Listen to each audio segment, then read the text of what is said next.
നമസ്കാരം. Video vision വാർത്തകളിലേക്ക് സ്വാഗതം. കായന സ്വദേശിനി നമ്പറത്തുമ്പിൽ സുഭിക്ഷ ചികിത്സാ ഫണ്ട് അമ്മ സുമതിക്ക് ലഭിച്ചില്ലെന്ന് വാർത്താ സമ്മേളനം അടിസ്ഥാനരഹിതമെന്ന് സുഭിക്ഷ ചികിത്സാ സഹായ കമ്മിറ്റി ഭാരവാഹികൾ വാർത്താ സമ്മേളനത്തിൽ അറിയിച്ചു.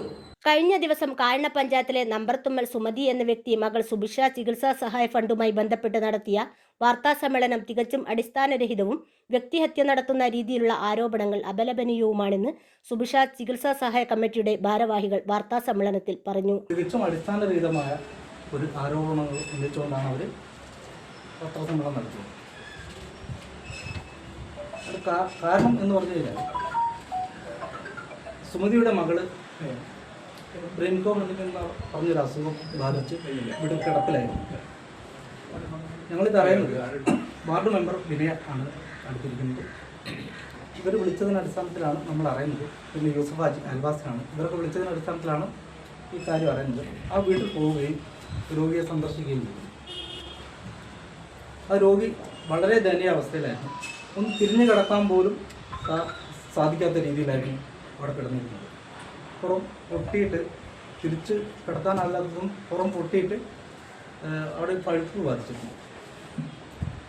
പെട്ടെന്ന് തന്നെ ഞാൻ കായന പഞ്ചായത്ത് 1-ാം വാർഡ് മെമ്പറായിരുന്നു അദ്ദേഹം, അയാളെ വിളിക്കുകയും ഒരു എയർ ബെഡ് വേണം എത്രയും പെട്ടെന്ന് പറയുന്നതിൻ്റെ അടിസ്ഥാനത്തിൽ ഒരു എയർ ബെഡ് അദ്ദേഹം സംഘടിപ്പിച്ചത്.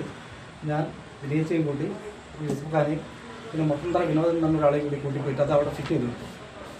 ഒരു ഇലക്ട്രിക്കുള്ള എയർ ബെഡ്, ഓട്ടോമാറ്റിക്കൽ എയർ ബെഡായിരുന്നു. അവിടെ ഫിറ്റ് ചെയ്ത് കൊടുക്കുകയും പിന്നീട് വിനയിച്ചിൻ്റെ വീട്ടിൽ വെച്ച് ഒരു കമ്മിറ്റി വിളിക്കാൻ ഞങ്ങളെല്ലാം കൂടി തീരുമാനിക്കുകയും ചെയ്തു.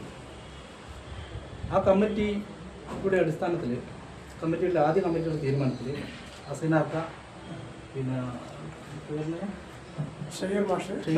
നാസർ മാഷ് ഇവർ 3 പേരും കൂടി മീംസ് ഹോസ്പിറ്റലിൽ ബേബി ഹോസ്പിറ്റലിൽ പോയിട്ട് ഡോക്ടർമാരോട് രോഗവിവരത്തെക്കുറിച്ച് സംസാരിക്കുകയും അതിൻ്റെ അടിസ്ഥാനത്തിൽ മീംസ് ഹോസ്പിറ്റലിൽ ദോസ്ത് വാട്സപ്പ് കൂട്ടായ്മ എന്ന് പറഞ്ഞ കാണികളുടെ സംഘടന ഒരാൾ ആദ്യം നമ്മൾ കൂടെ വന്നത്. അവരെയും കൂട്ടിയിട്ട് നമ്മൾ മീംസ് ഹോസ്പിറ്റലിൽ കാണിക്കുകയാണ് ചെയ്തത്. അവിടുന്ന് ഈ ചികിത്സ പുരോഗമിക്കുന്ന സമയത്ത് തന്നെയാണ് ഏഷ്യാനെറ്റിൻ്റെ ആൾക്കാർ അവിടെ വന്നിട്ട് കവർ ചെയ്യുകയും അത് കണ്ട് ബേബി മെമ്മോറിയൽ ചികിത്സ മാറ്റുകയും ചെയ്തു. കുട്ടിയുടെ ചികിത്സ ബേബി മെമ്മോറിയലിലേക്ക് മാറ്റുകയും ചെയ്യുകയാണ് ചെയ്തത്. ഇതാണ് സംഭവിച്ചത്. ഏകദേശം 2 മാസത്തോളം മീംസിൽ ചികിത്സിച്ചിട്ടുണ്ട്. ഞങ്ങളൊരു കമ്മിറ്റി ഉണ്ടാക്കി, ഒരു വാട്സപ്പ് കൂട്ടായ്മ ഉണ്ടാക്കി, അതിൽ കൂടെ ചെറിയ പിരിവ് ഞങ്ങൾ നടത്തി വാട്സപ്പ് കൂട്ടായ്മയിലൂടെ പിരിവ് നടത്തി. ഒരു വീട് ഓല ഷെഡായിരുന്നു, സുഭിക്ഷ താമസിച്ചിരുന്ന ഓല ഷെഡിലായിരുന്നു. തറപ്പായി വലിച്ചിട്ട് ഒരു ഷെഡായിരുന്നു സുഭിക്ഷ താമസിച്ചുകൊണ്ടിരുന്നത്. അവർ ആ അവസ്ഥയിൽ നിന്നും മാറ്റാൻ വേണ്ടി നമ്മൾ വീട് കൂടി നിർമ്മിച്ച് നൽകി. സുഭിക്ഷയുടെ ചികിത്സയുമായി ബന്ധപ്പെട്ട കണക്കുകൾ അതിൻ്റെ കമ്മിറ്റിയിലും സുഭിക്ഷയുടെ കുടുംബാംഗങ്ങളെയും കൃത്യമായി ബോധ്യപ്പെടുത്തിയതാണെന്നും ബാക്കി വന്ന സംഖ്യ കിട്ടണമെന്നാവശ്യപ്പെട്ടുകൊണ്ട് സുഭിക്ഷയുടെ അമ്മയായ സുമതി പോലീസ് സ്റ്റേഷനിലും മുഖ്യമന്ത്രിയുടെ ഓഫീസിലും വനിതാ കമ്മീഷനിലും പരാതി കൊടുത്തിട്ട് പരാതി അടിസ്ഥാനരഹിതമാണെന്ന് കണ്ടെത്തിയതാണെന്നും ഭാരവാഹികൾ പറഞ്ഞു. അപ്പോൾ ബേബി മെമ്മോറിയൽ അലക്സാണ്ടർ സാറ് ഈ കേസ് ഏറ്റെടുക്കുകയും ട്രീറ്റ്മെൻറ്റ് അവർ ഏറ്റെടുത്തു. അപ്പോൾ അദ്ദേഹമായിട്ട് ഞങ്ങൾ വീടിൻ്റെ കാര്യം സംസാരിച്ചപ്പോൾ അവരുടെ ഒരു ചാരിറ്റി ഇതുണ്ട്, 7 ലക്ഷം രൂപ അവർ തരാമെന്ന് പറഞ്ഞു. അങ്ങനെ 7 ലക്ഷം അവരും തന്നു.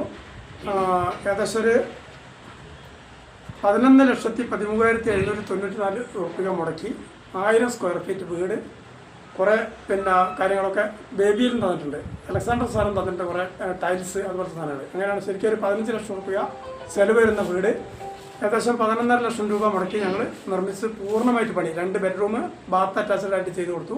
വലിയൊരു ഹാള്, ഈ കുട്ടിക്ക് വീൽ ചെയറിലിരുന്ന് സഞ്ചരിക്കാൻ എന്ന രീതിയിലുള്ള വലിയൊരു ഹാളടക്കമുള്ള ഒരു വീട് നിർമ്മിച്ച് അതിനകത്ത് 4 മാസം കൊണ്ട് ഇത്രയും പെട്ടെന്ന് വീട് നിർമ്മിച്ച് അവർക്ക് കൊടുത്തു. ആ വീട്ടിൽ 1.5 മാസത്തോളമാണ് കുട്ടി കിടന്നത്.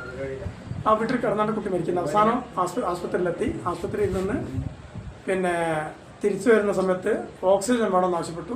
ഓക്സിജൻ കായന ഗവൺമെൻറ് ഹോസ്പിറ്റലിൽ നിന്ന് അവിടെ എത്തിക്കുകയും പക്ഷേ കുട്ടി ഒരു 3-4 ദിവസം കഴിയുമ്പോഴത്തേക്ക് കുട്ടി മരിച്ചു. പിന്നീട് ഞങ്ങളടുത്ത് ഈ കമ്മിറ്റിയുമായി ബന്ധപ്പെട്ട് 2.5 ലക്ഷം രൂപ ബാക്കിയുണ്ട്. 2.5 ലക്ഷം രൂപ ഞങ്ങളടുത്ത് ബാക്കിയുണ്ട്. അപ്പോൾ ആ ബാക്കി സംഖ്യ ഈ സുമതി എന്ന് പറയുന്ന ഈ സുഭിക്ഷയുടെ അമ്മ ആവശ്യപ്പെടുകയാണ്.